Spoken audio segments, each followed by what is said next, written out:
హైదరాబాద్లోని మూసీ పరివాహక ప్రాంతాల్ని మరోసారి వరద పోటెత్తింది. మూసీ చుట్టుపక్కల కాలనీని వరద ముంచెత్తింది. హైదరాబాద్లో గ్యాప్ల వారీగా 2 రోజుల నుంచి కురుస్తున్న భారీ వర్షాలతో పాటు అటు ఎగువన కురుస్తున్న కుండపోత వానంతో జంట జలాశయాలైన ఉస్మాన్ సాగర్, హిమాయత్ సాగర్లోకి భారీగా వరద వచ్చి చేరుతోంది. ఈసా, మూసీ నదుల నుంచి పెద్ద ఎత్తున వరద పోటెత్తుతోంది. వరద మరింత పెరుగుతుండటంతో జంట జలాశయాల గేట్లను ఎత్తి నీటిని మూసీలోకి వదిలారు. ఉస్మాన్ సాగర్ 11 గేట్లు, హిమాయత్ సాగర్ 6 గేట్లు ఎత్తి దాదాపు 15,000 క్యూసెక్కులకు పైగా నీటిని విడుదల చేశారు.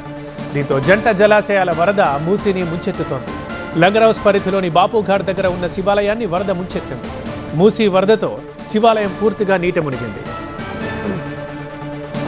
మూసారంబాగ్ బ్రిడ్జ్ పై నుంచి మూసీ వరద ఉధృతంగా ప్రవహిస్తోంది. మూసారంగ్ బ్రిడ్జ్ పై నుంచి వరద పోటెత్తుతుండటంతో ట్రాఫిక్ పోలీసులు బ్రిడ్జ్ పై బ్యారికేడ్లు ఏర్పాటు చేసి వాహన రాకపోకల్ని పూర్తిగా బంద్ చేశారు. ఆయా మార్గాల్లోని వాహనాల్ని దారి మళ్లించారు. మూసారంబాగ్ బ్రిడ్జ్ పరిసర ప్రాంతాల్లోని పలు కాలనీల్లోకి వరద పోటెత్తింది. దీంతో ఆయా కాలనీలన్నీ జల దిగ్బంధంలో చిక్కుకున్నాయి. అప్రమత్తమైన జీహెచ్ఎంసీ అధికారులు వరద ప్రభావిత ప్రాంతాల వారిని ఇళ్లు ఖాళీ చేయించారు. ఆయా బస్తీల వాసులను పునరావాస కేంద్రాలకు తరలించారు.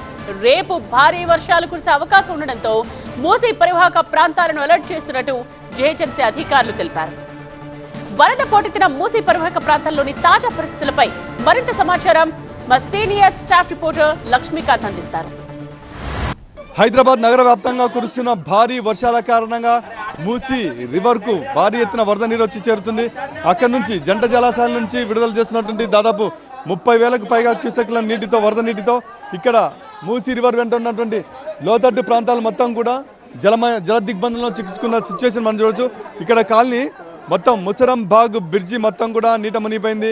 ముసరంబాగ్ పరిస్థితి మొత్తం పరిసర ప్రాంతాలు, కాలనీలు మొత్తం కూడా ఖాళీ చేసి, ఇల్లు ఖాళీ చేసి మొత్తం కూడా వాళ్ళు సురక్షిత ప్రాంతాలకు మొత్తం ఈ ప్రాంతాల నుంచి తరలించేస్తున్నారు జిహెచ్ఎంసీ అండ్ స్థానిక అధికారులు. మనం చూడొచ్చు ఈ కాలనీలు మొత్తం కూడా జనం మొత్తం కూడా ఖాళీలు చేసి వెళ్ళిపోవాలంటూ ఒకవైపు జిహెచ్ఎంసీ అనౌన్స్మెంట్ చేస్తుంది. మరోవైపు ఖాళీ చేయకుండా కొంతమంది మిద్దెలపైన 2nd ఫ్లోర్కి వెళ్ళి అక్కడ ఉన్న పరిస్థితి కనిపిస్తుంది. అంటే 1st ఫ్లోర్ నుండి ఖాళీ చేయకుండా 2nd ఫ్లోర్లో ఉంటారు. కానీ రేపు ఆరెంజ్ అలర్ట్ ప్రకటించిన నేపథ్యంలో ఇంకా మూసీ రివర్కు భారీగా వరద వచ్చే అవకాశం ఉంటుంది. మనతో డిప్యూటీ కమిషనర్ ఉన్నారు మాట్లాడడానికి. డిప్యూటీ కమిషనర్ గారు, ఏంటి సిచ్యువేషన్, ఎలా మీకున్న ఇన్ఫర్మేషన్ ఏంటి? మీరు ఇక్కడ మొత్తము ఉస్మాన్ సాగర్, హిమాయత్ సాగర్ 2 కలిపి ఒక 11 గేట్లు తిరగడం జరిగిందండి. దాంట్లో భాగంగానే ఇక్కడ ఈ వరద చాలా ఉధృతంగా ఉంది.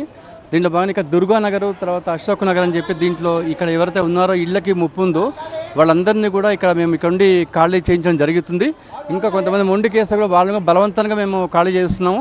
ఎందుకంటే గేట్లు ఓపెన్ చేస్తారు కాబట్టి ఇక్కడ వరద ఉధృతంగా ఉంది. సో ఇక్కడ మాకు వెహికల్స్ కూడా ఏర్పాటు చేసాం వాళ్ళకి. కానీ కమ్యూనిటీ హాల్స్ కూడా వాళ్ళకి పునరావాస కేంద్రాలకు మేము ఏర్పాటు చేశాము. అక్కడ వాళ్ళకి ఎటువంటి ఇబ్బంది లేకుండా అక్కడ వాళ్ళకి ఫుడ్ కూడా ఏర్పాటు చేశాము. ఆరెంజ్ అలర్ట్ ప్రకటించిన నేపథ్యంలో, వాతావరణ శాఖ హెచ్చరికలు జారీ చేసిన నేపథ్యంలో మూసీ రివర్కు మొత్తం కూడా ఇంకా భారీగా వరద వచ్చే అవకాశం ఉంటుంది. ఈ మూసీ రివర్ బెడ్ వెంట ఉన్నటువంటి కాలనీలన్నీ కూడా సురక్షిత ప్రాంతాలకు తరలి వెళ్ళిపోవాలని మొత్తం అధికారులు గట్టిగా ఆదేశాలు జారీ చేశారు. సో మొత్తం మీద ఇది మన సిచ్యువేషన్. ఇక్కడ చూడొచ్చు ముసరంబాగ్ చుట్టుపక్కల ప్రాంతాలు మొత్తం కూడా ఇది. ఇక్కడ కాలనీలు చాలా కాలనీలు మొత్తం కూడా నీట మునిగిపోతూ వస్తున్న సిచ్యువేషన్ ప్రస్తుతం ఇక్కడ ఉంది. కెమెరా పర్సన్ కృష్ణతో లక్ష్మీకాంత్, TV9 హైదరాబాద్.